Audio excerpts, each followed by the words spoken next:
Here we go. Welcome back to another session of the 52-week MBA. Today we're talking about perfect Pareto.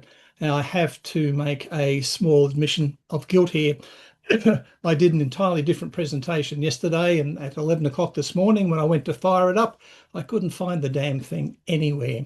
So I've had to pull together something else fairly quickly. So if it's a little bit rough or not quite as polished as I would like it to be normally, that's why it is. So let's get going with it.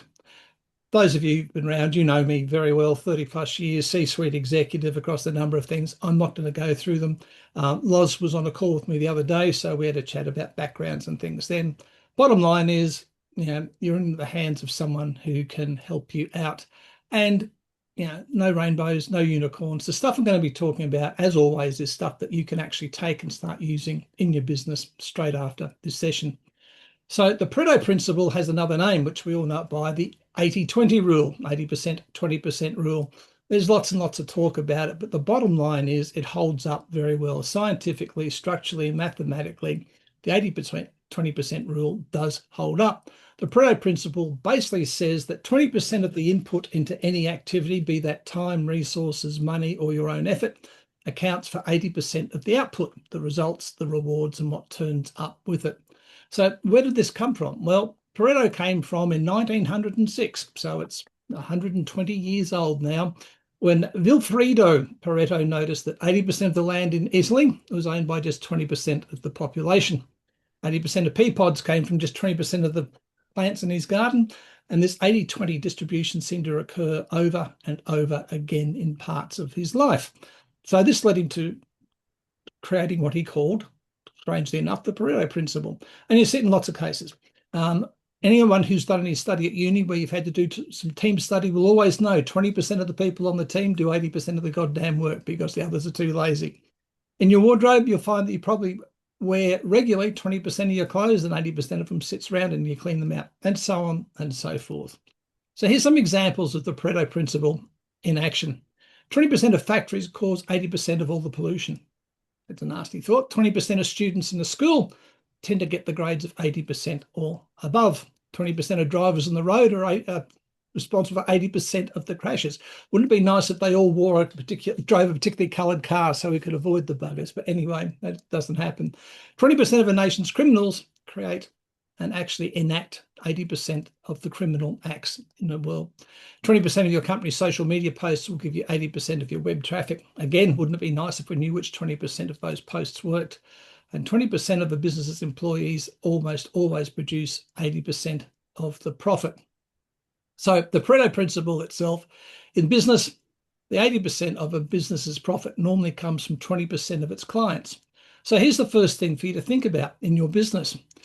Think about all your clients and think about which clients fall into the 20% that are giving you 80% of your profit, which means 80%, the other 80% of clients are only giving you 20% of your profit. And the question is, which ones do you want to cultivate more and which ones maybe you're wasting too much time with? You can maximize your results, of course, by focusing on your top 20%. And by focusing on it doesn't just mean servicing them and looking after them. It also means identifying what puts them in the top 20%.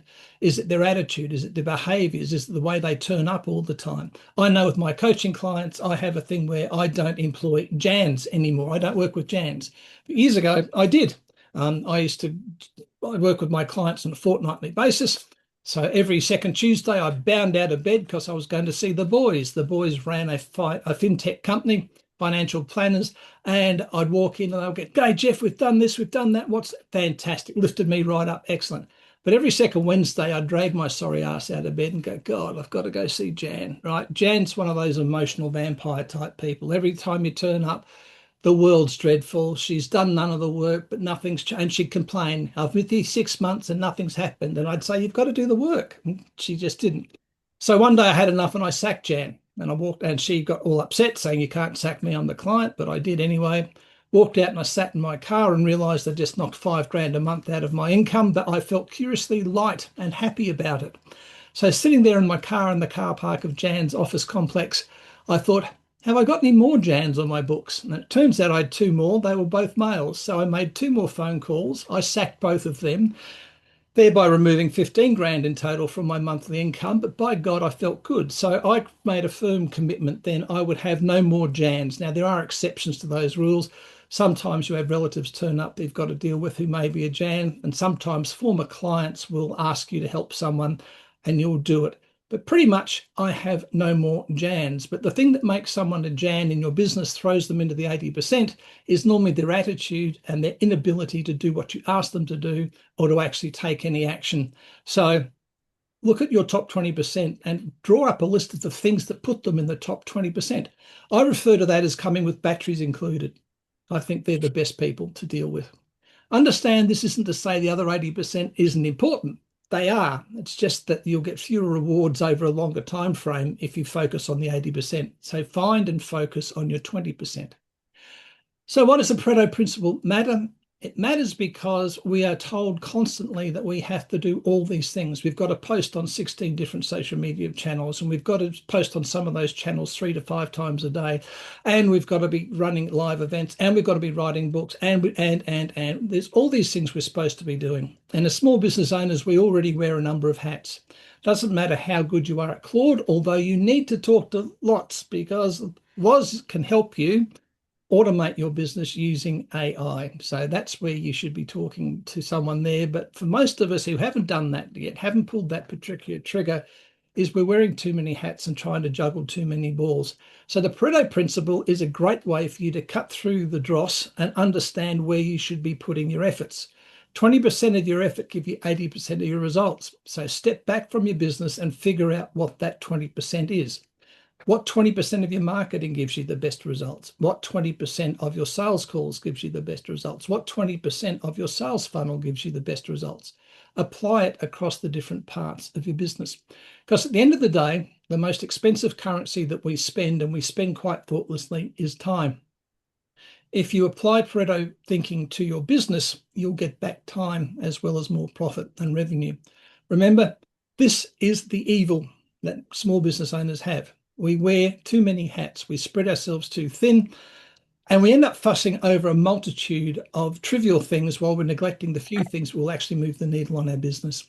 In fact, we get caught up in busy work. Busy work's great. It's easy to do. It makes us feel good because we're doing stuff. All right. But all we're really doing is spinning our wheel. We're being unproductive. And at the end of the day, we finish those days and we go, gee, I worked really hard today, but I don't feel like I did anything. And they're the worst days in the world to have because they're the ones that crush your spirit. So how do you fix busy work? Well, you can do the 5x5. Those of you on the call, except for possibly Loz, are familiar with 5x5, where you do a brain dump at 5 o'clock at night and you pick 5 things you'll have done by 5 o'clock the following night. And you get those 5 things done during the day, and then you do another brain dump and you pick another 5 things. And the rule around the 5 things to pick is they should be a mix of small and large things, a mix of personal and business. So you can be picking up the dry cleaning as well as writing a 16 email ninja nurture sequence. It's entirely up to you. But every day, if you work on 5x5, the idea is you finish the day with 5 things that you decided to get done. So you finish the day with a sense of accomplishment. And I can't overemphasize how important that is for you as a business owner psychologically, to end every day feeling like you've achieved something. Doesn't have to be a lot, but you've achieved something. You can do things in time blocks. We've talked about that before. You can theme your days. It can be marketing Monday and finish it up Friday and client call Wednesday, whatever. Lots of people do that with their things.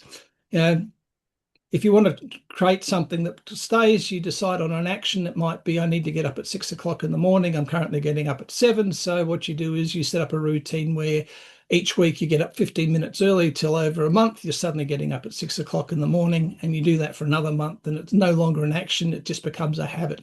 So actions to routines to habits works well. In structure lies freedom. You've heard me talk about that before. Structure your business so you know what happens.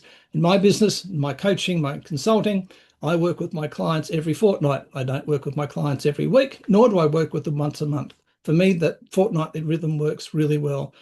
One week is very heavy with client work. The other week is heavy with doing work for clients and working on my own business. That gives me structure, and that structure enables me to have a great deal of freedom. If you need to set things up, you don't know where your time's going, track it. Do an Excel spreadsheet very simply and break it into 15 or 30-minute blocks, starting at, say, 8 o'clock in the morning and take it through to 7 or 8 o'clock at night. And every 15 or 30 minutes, write down what you're doing. And do that for at least 5 days in a row. Then sit back and have a look at what you're doing, and you'll see just how much time you're wasting. And that will enable you to start coring some stuff out. And the Eisenhower matrix, which we will get through in a little bit of time in a moment. So again, 20% of your efforts will give you 80% of your results. This is what most people look like. They use endless to-do lists, and they have 97 different things to do. They're not collated together. They're not even like they've got one list for their marketing things and one list for their sales things. They're just all intermarried, and no wonder people get driven crazy and don't do things right. Even if you looked at your to-do list now, those of you who've got one, and figure out the 20% of those things on that list that are actually going to make you more money. Remember, what you really want is only 2 things. You want more bums on seats and you want more cash in the bank. So what 20% of things on your to-do list are going to put more bums on your seat and get more cash in your bank? Everything else is pretty much frivolous compared to those things. So finding your 20%, well, what tasks or activities make up most of your day? I just talked about tracking your time for a week and seeing where it all lies, and then you'll be absolutely horrified if you do that, but nonetheless, it's worthwhile doing. Hey, maybe you spend a couple of hours each night watching Netflix or something. Well, you could probably put that time to better use. I'm not saying don't watch, because I watch Netflix. I love watching good quality television and all that sort of stuff. And I see that Game of Thrones thing is coming back, so maybe I'll spend some time there. But the bottom line is, be aware of it. If you're going to spend time doing stuff like watching Netflix, do it with intent, because you choose to do it because it relaxes you. Don't do it because it's your default. No, I've had dinner, I'm going to sit down and I'm going to turn on the TV and bliss out for 4 hours. That's not good. What tasks or activities take up a lot of your time? And the thing is, when you identify those tasks that take up a lot of your time, is to look at them and go, is the time I'm putting in there worth the effort? In other words, is the reward I'm getting for some of these longer, bigger tasks actually translating into more bums on seats, more cash in bank? If they're not, then maybe you should jettison them.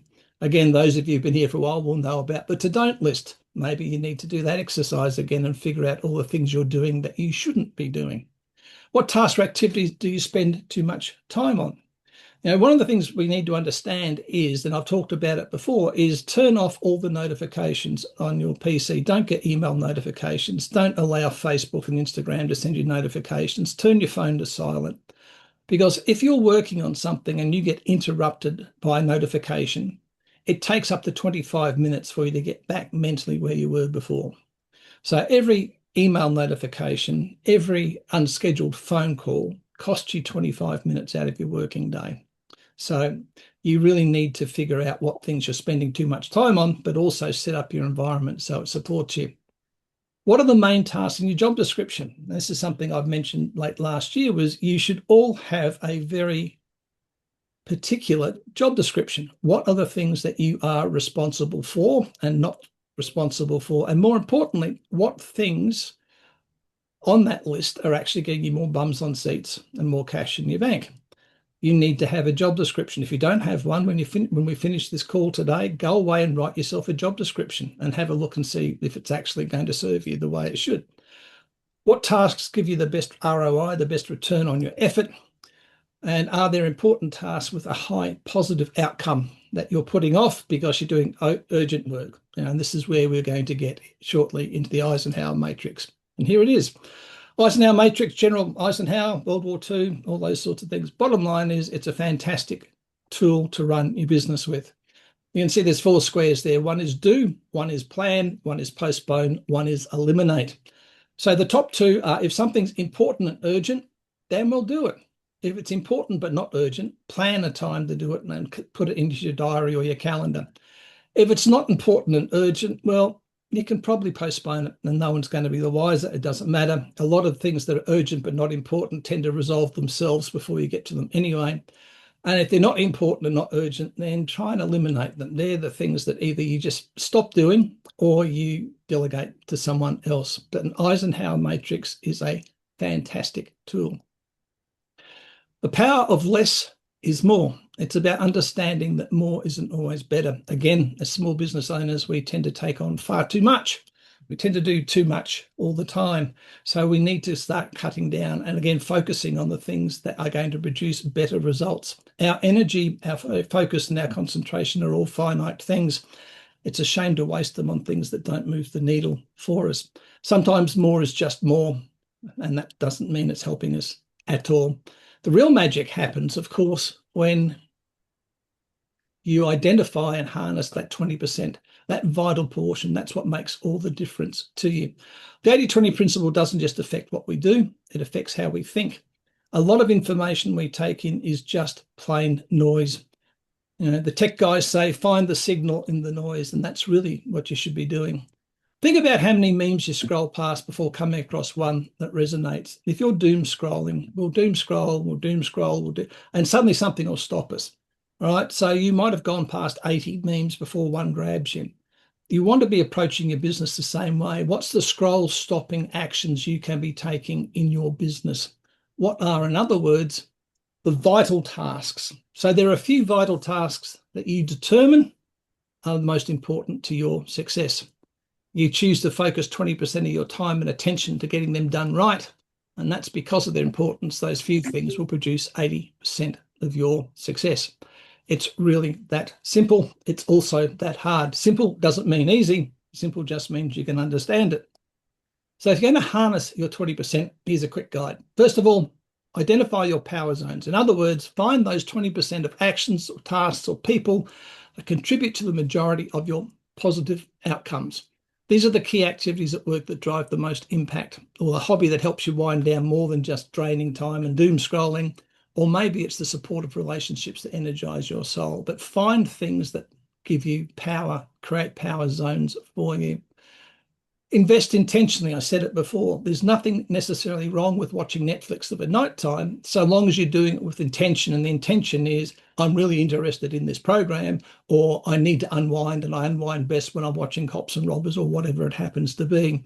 That's always better than just flicking it on and scrolling and changing channels till you find something that looks color and movement but really doesn't do anything for you. Intention is really important.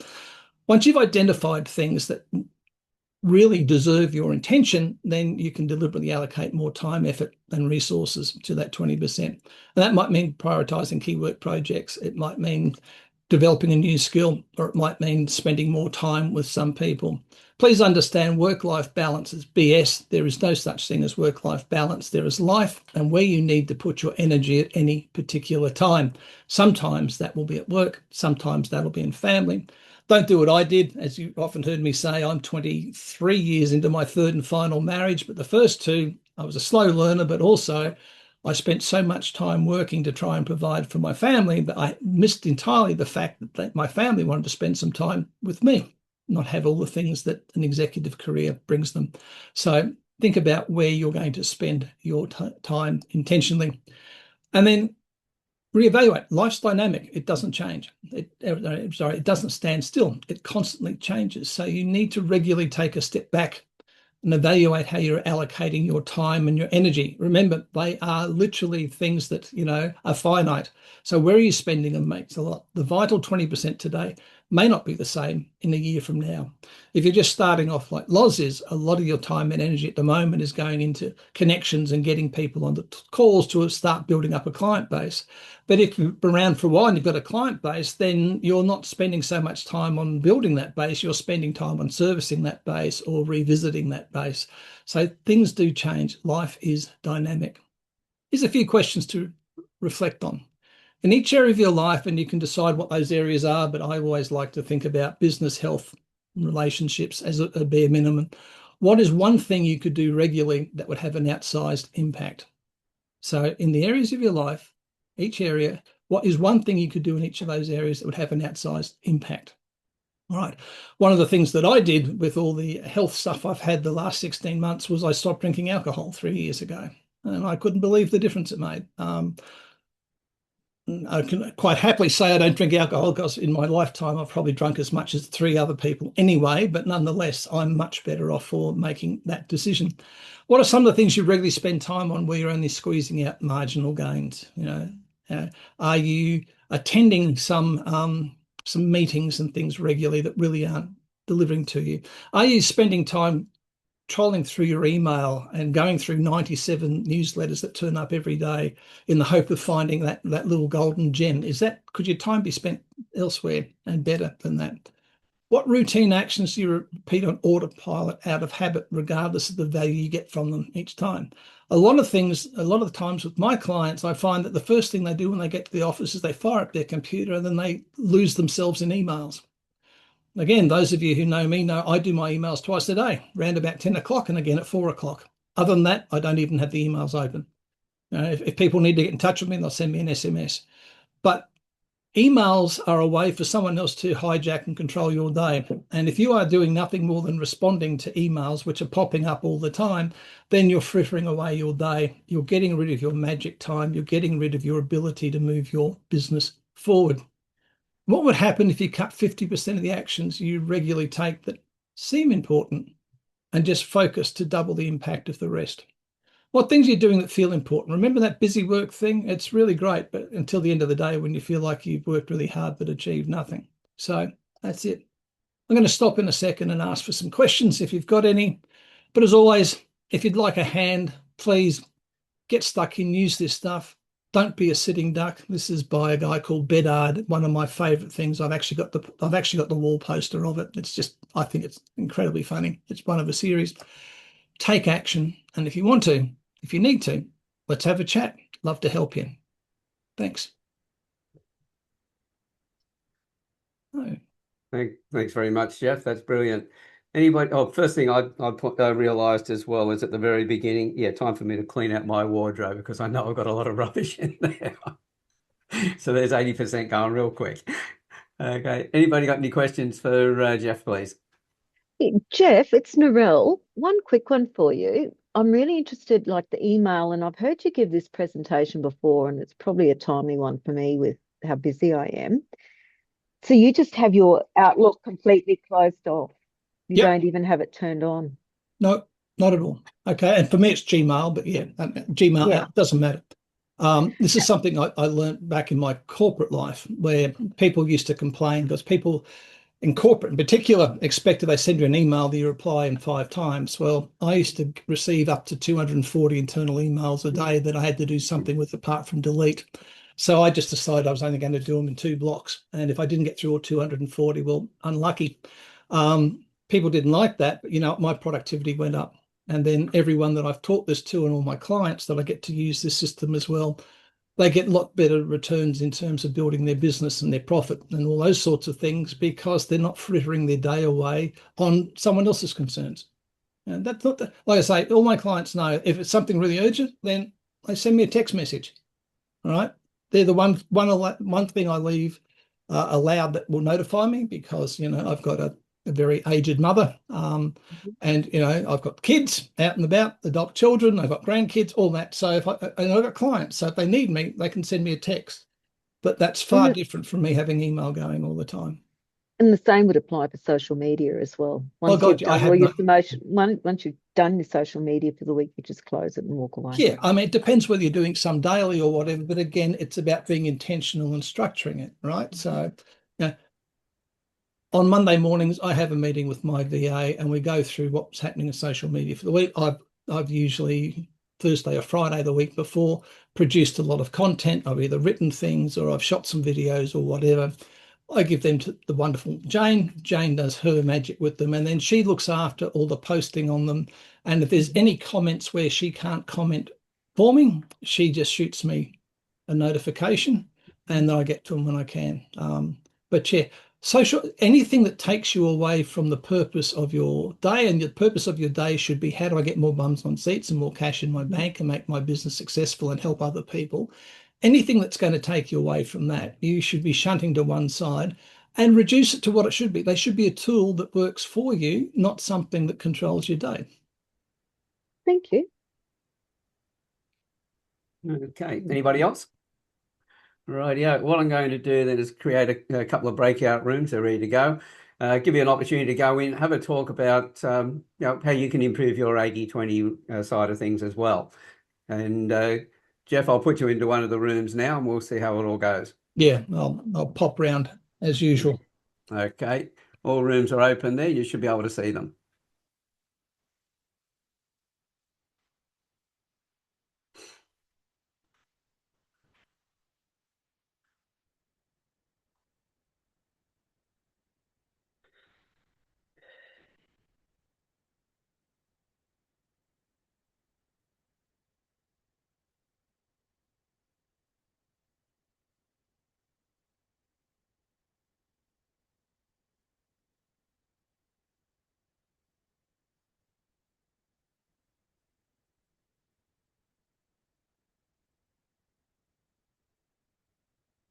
Fifteen minutes.